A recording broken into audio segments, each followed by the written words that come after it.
Thought I'd share with you today 3 cool little techniques that you can use to just spice up your bum-ditty basic frailing rhythm just a little bit.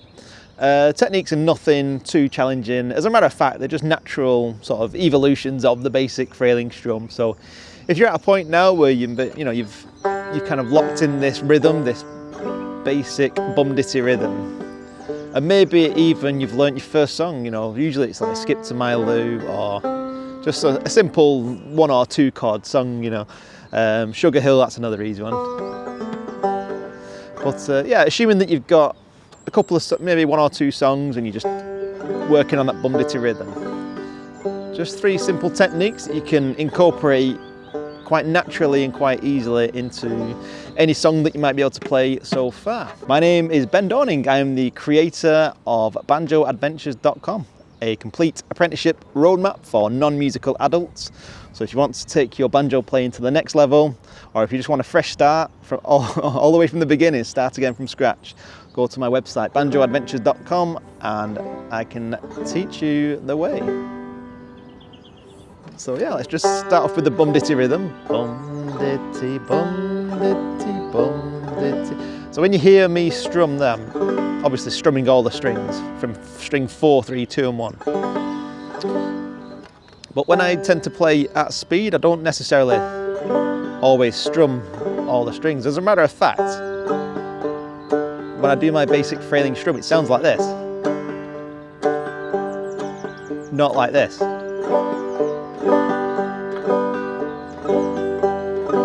And that's because I use a technique that's called partial strumming, and it is exactly what it says on the tin. It's just,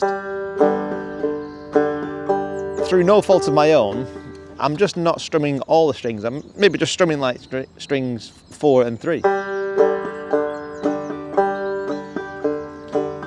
And the reason why I do that is, 1, it just helps me to play a little bit faster, and 2, it just lightens the load of that strum sound.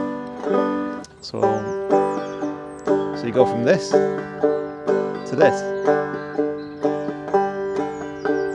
this to this.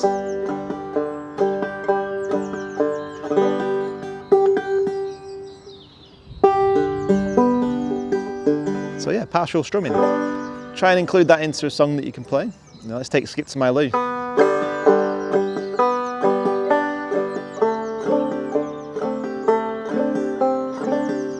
And then reduce some of those full strums down to partial strums.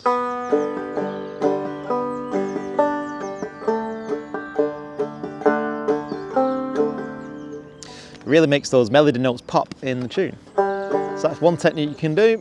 Another technique that you could probably just incorporate naturally into your playing is, rather than do a partial strum, try and do your bum-ditty, but instead of pluck, strum, thumb, try and pluck, and then pluck the same string again, doing the pluck thumb. So it's still the bum-ditty, it's still bum-ditty, bum-ditty, but instead of strumming, we're just going to pluck the same string again. So it's going to go, I call it the pluck thumb. Instead of pluck strum thumb, pluck thumb.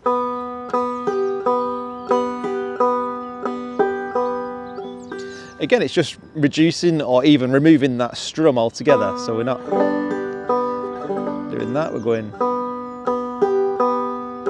still the bum-ditty rhythm. Bum-ditty, bum-ditty. So let's take the tune Boiling Cabbage down. So normally it probably sounds something like this using the basic frailing strum.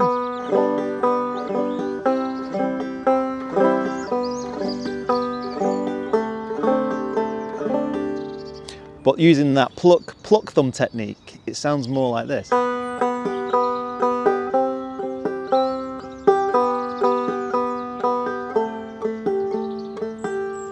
So you can hear how it really dials back the strumming sound. And maybe use a combination of both,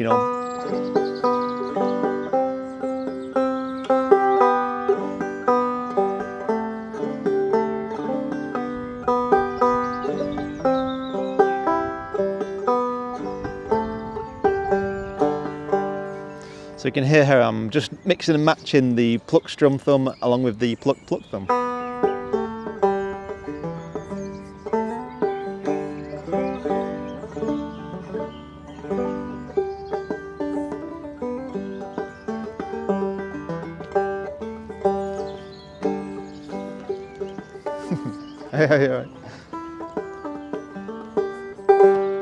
And another technique you can use to incorporate into your playing another bum-ditty rhythm is called brush skips or M skips. And that is where we take that basic frailing strum. But again, instead of strumming, we're just going to remove the strum altogether. So we'll pluck, we'll still go down with our hand, we're still going that downwards action. But instead of strumming, we just miss all the strings completely and then the thumb on the way up. So instead of pluck, strum, thumb, it's just going to go pluck, thumb. Right, so for that to work, let's take the tune, I don't know, what should we go for? Cripple Creek. So normally Cripple Creek would sound something like this.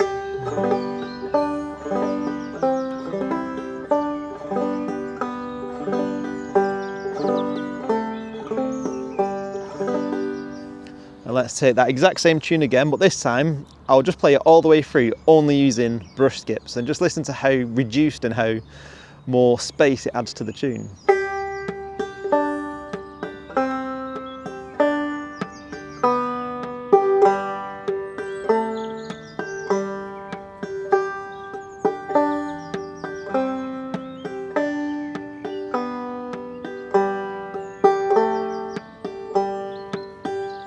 So it's really dialed back there, isn't it? Removing the strum so much that we're almost taken away from the song completely. But that fifth string and that thumb, keep hitting the thumb on that off beat. It just keeps the tune in check and it still sounds.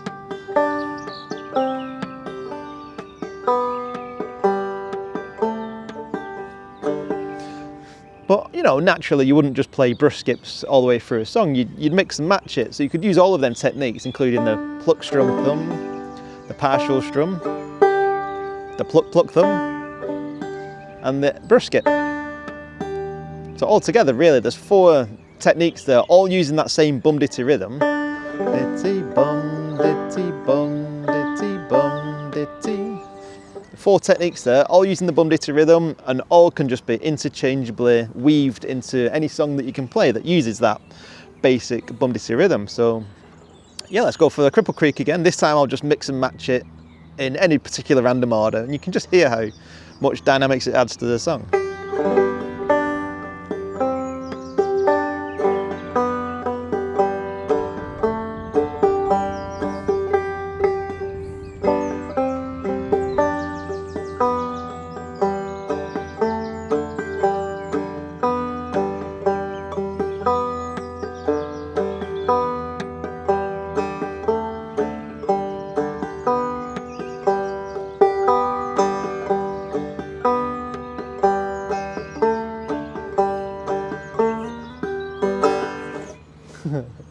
Dog's following me.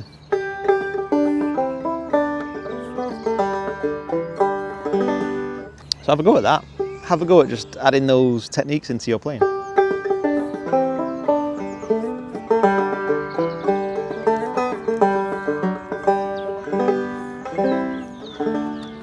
Why stop there? This video here will show you how to play the tune Sugar Hill, and that one there will teach you an unorthodox way to play your banjo.